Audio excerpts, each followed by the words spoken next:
Am I ready to go? Thanks. Bring me tummy in. Yes. Elbows straight.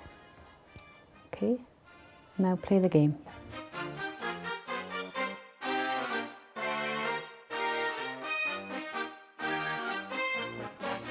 Stroke is something that occurs at all ages, from newborn babies right through to old age. And my research interest has been how the brain reorganises and learns to control arms again after a stroke at whatever age. I couldn't walk at all when I had the stroke, so I had to learn to walk, had to learn to use the left arm again. Prior to the stroke, movement tends to be automatic, and after the stroke it's not. Working with patients, we began to appreciate that people wanted to learn to move again in ways that were fun and really enjoyable. And using action video games arose with the young people, and when we discussed it with older people who'd had stroke, the idea was also very attractive to them. And so we've now brought together a team of game engineers and mathematicians so that we can use gaming to encourage people to practice using their arms and hands, and then we can actually measure how well they're doing it.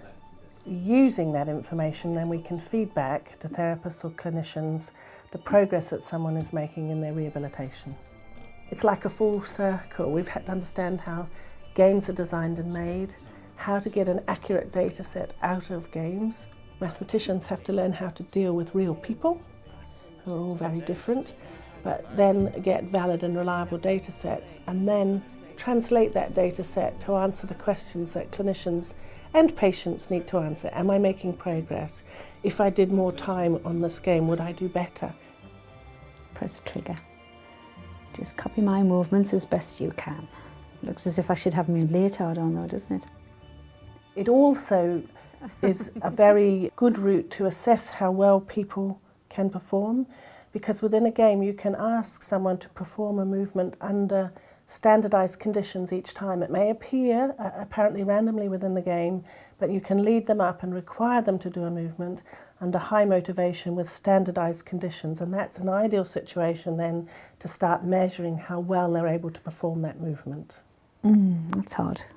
Our mathematicians are taking this data and creating a model that will tell us how well someone is actually able to perform in everyday life, how close someone is to independence, how much they've changed, and also predicting where they're likely to plateau in 6 months to a year's time if they do the programme fully.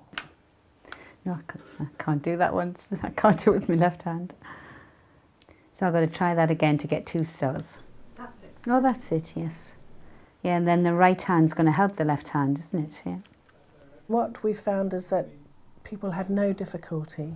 Age hasn't been a barrier, lack of experience hasn't been a barrier, and in fact people have said for the first time they've really enjoyed therapy, that they can go home, do it when they like, really enjoy it. The next phase is to actually take it to a group of patients who will volunteer to use the system in conjunction with their therapists and their clinical teams. We want a product which is based on good science, which has a practical application and is available at a cost which is affordable to the NHS. So they're our targets. So at the end of 3 years, that's what we want to produce. It's great fun. It's great fun, yes. Biggest circle, yes.